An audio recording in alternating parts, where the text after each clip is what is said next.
একেবারে অন্য ছবি আজ দেখা যাচ্ছে টালিগঞ্জের স্টুডিও পাড়ায়। কলা কুশলীরা তারা এসে পৌঁছেছেন, পরিচালক, অভিনেতা, অভিনেত্রীরা তারা এসেছেন, কিন্তু কোনো কাজ হচ্ছে না।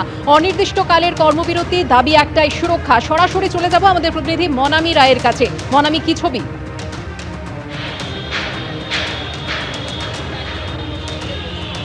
সকাল থেকেই টেকনিশিয়ান স্টুডিওর যে ছবিটা, সেই ছবিটা কিন্তু সত্যি দেখার মতন। তার কারণ হচ্ছে আর্টিস্ট ছাড়াও, অভিনেতা অভিনেত্রীরা ছাড়াও টেকনিশিয়ানরাও কিন্তু এখানে জমায়েত করেছে। কারণ তাদের দাবি একটাই, যে এখানে সুরক্ষা, যে সুরক্ষাটার জন্য রাহুল অরুণোদয় বন্দ্যোপাধ্যায়ের প্রাণ চলে গেল, সেই ঘটনা, সেই মর্মান্তিক ঘটনা যেন আরও একবার না ঘটে, তার দাবিতেই কিন্তু আজকে সকলে এখানে হাজির হয়েছেন। এবং ইতিমধ্যেই প্রসেনজিৎ চট্টোপাধ্যায় থেকে শুরু করে আরও অনেকে, হরনাথ চক্রবর্তী, সকলেই কিন্তু এই টেকনিশিয়ান স্টুডিওতে উপস্থিত হয়েছে।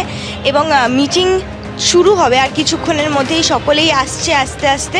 এবং তারপরে জানা যাবে যে আসলে শেষ পর্যন্ত কি ডিসিশন নেওয়া হয়, কি জানানো হবে, এবং সেটাই দেখার যে আলটিমেটলি যে সুরক্ষা, সেই সুরক্ষাটা কতটা দাবি পূরণ করতে পারবে।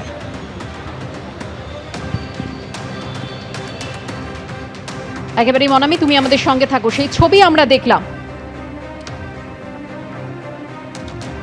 অভিনেতা রাহুল বন্দ্যোপাধ্যায়ের অকাল মৃত্যুর ঘটনাকে কেন্দ্র করে বড় পদক্ষেপের পথে হেঁটেছে টালিগঞ্জের স্টুডিও পাড়া। শুটিংয়ের সময় সুরক্ষা নিশ্চিত করার দাবিতে আজ থেকেই অনির্দিষ্টকালের কর্মবিরতি শুরু করলেন টালিগঞ্জের কলা কুশলীরা। রবিবার সন্ধ্যায় নিজেদের মধ্যে বৈঠক করে তারা জানিয়েছিলেন যে আজ সকাল থেকে তারা কর্মবিরতি শুরু করছেন। আবারও কথা বলবো, আমাদের প্রতিনিধি কৃষ্ণেন্দু অধিকারী রয়েছেন আমাদের সঙ্গে। কৃষ্ণেন্দু, রাহুল বন্দ্যোপাধ্যায়ের মর্মান্তিক মৃত্যুর ঘটনার পর অভিনেতা অভিনেত্রীদের অনেকেই অভিযোগ করেছিলেন যে শুটিংয়ের সময় অনেক ক্ষেত্রেই তারা প্রপার সুরক্ষা ব্যবস্থা পান না।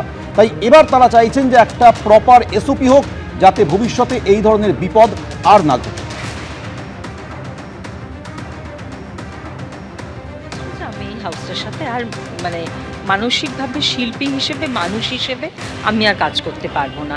যেহেতু আমি ওনাদের কন্ট্রাক্টেড আর্টিস্ট নই, সেহেতু আমি অফিসিয়ালি কোনো চিঠি লিখে, কারণ কন্ট্রাক্ট থাকলে তো একটা ব্রিচ অফ কন্ট্রাক্ট হয়, তো আমি যেহেতু পার ডে আর্টিস্ট, আমি ভেরি সেকেন্ড ডেতে আমার জাস্টিস চাই।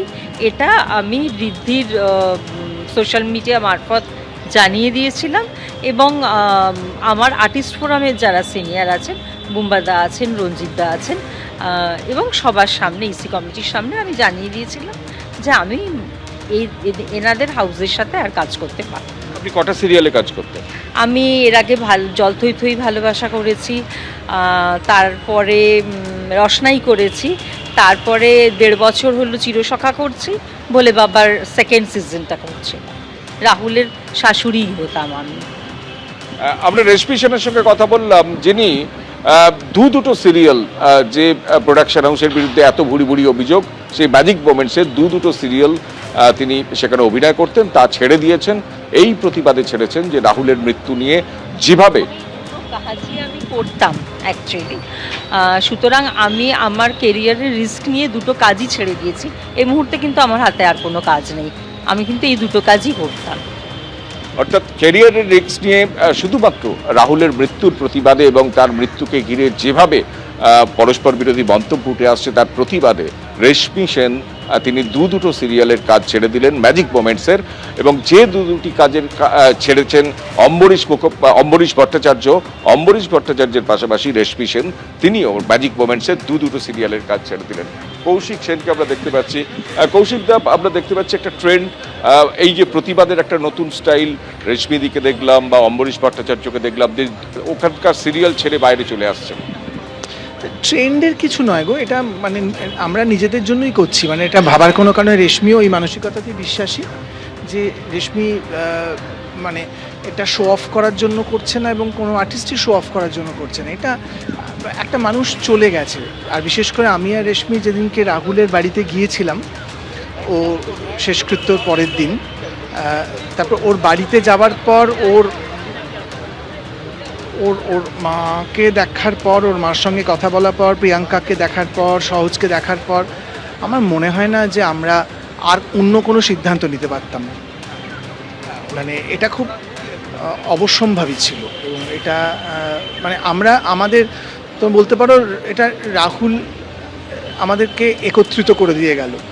ফলে রেশমির যে সিদ্ধান্তটা সেটা খুব সহজ সিদ্ধান্ত, এবং আমার মনে হয় ম্যাজিক মোমেন্টস থেকে যারা যারা সিদ্ধান্তটা নিচ্ছেন তারা কেউ এটা নিজের জন্য করছেন না, সবাই সবার জন্য করছি আমরা। কারণ এই সিদ্ধান্তটা এখন ইটস হাই টাইম, না নিলে মানে রাহুলের জায়গায় আমরা যে কেউ থাকতে পারতাম। কৌশিক সেনের সঙ্গে আমরা কথা বললাম। কৌশিক সেন তিনি জানালেন যে যে সিদ্ধান্ত তারা একের পর একজন নিচ্ছেন সেটা হচ্ছে রাহুলের প্রতি তার সম্মান জানিয়েই। কারণ তুমি জানো যে কালকেই অম্বরীশ ভট্টাচার্য দুটো সিরিয়াল ছেড়ে দিয়েছেন এই ম্যাজিক মোমেন্টসেরই, এবং সেই পথে হেঁটে রেশমি সেন তিনিও কিন্তু দুটো সিরিয়াল ছেড়ে দেওয়ার সিদ্ধান্ত তিনি কর্তৃপক্ষকে জানিয়ে দিয়েছেন। অর্থাৎ যে ভুরি ভুরি অভিযোগ উঠছে প্রোডাকশন সংস্থার বিরুদ্ধে বা প্রয়োজনা সংস্থার বিরুদ্ধে, এবং যাদের কর্ণধারদের বিরুদ্ধে 5 জন কর্ণধারের বিরুদ্ধে এফআইআর দায়ের করেছেন প্রিয়াঙ্কা সরকার, সেই চ্যানেল থেকে বা সেই প্রোডাকশন হাউস থেকে একে একে শিল্পীরা তারা কিন্তু সরে আসছেন। একাধিক তারা সেই সিরিয়াল থেকে তারা অভিনয় করার সিদ্ধান্ত থেকে বিরত থাকছেন। কালকে অম্বরীশ ভট্টাচার্যের মুখে শুনেছিলাম, আজকে রেশমি সেনের মুখে শুনলাম। সব মিলিয়ে যে পদক্ষেপ আমরা দেখতে পাচ্ছি যে রাহুলের মৃত্যু চোখ খুলে দিচ্ছে। রাহুলের মৃত্যু একদিকে তারা আইনি পদক্ষেপ করছেন, এবং পাশাপাশি কি এসওপি তৈরি করা যায় শিল্পীদের নিরাপত্তার খাতিরে। কারণ শিল্পী কেন এরকম নিরাপত্তাহীন থাকবেন, মৃত্যু এইভাবে হবে কেন, এবং যেভাবে পরস্পর বিরোধী মন্তব্য উঠে আসছে তাতে আরও বিষয়টা জটিল হয়েছে। এবং সেই অর্থাৎ রাহুল বন্দ্যোপাধ্যায়ের মৃত্যুর পর অভিনেতা অভিনেত্রী কলাকুশলীরা স্পষ্ট তাদের অবস্থান স্পষ্ট করেছেন যে যতক্ষণ না পর্যন্ত তাদের সুরক্ষার বিষয়টি নিশ্চিত করা হচ্ছে তারা ঝুঁকি নিয়ে আর কাজ করতে পারবেন না, তাই তারা আজ থেকে অনির্দিষ্টকালের জন্য কর্মবিরতি শুরু করেছেন। কিন্তু রাহুল বন্দ্যোপাধ্যায়ের এই মৃত্যুর পর লীনা গঙ্গোপাধ্যায়, যার বিরুদ্ধে অভিযোগ উঠেছিল, এফআইআর পর্যন্ত হয়েছে, তিনি কি বলেছিলেন শুনুন। এবিপি আনন্দ, এগিয়ে থাকে, এগিয়ে রাখে।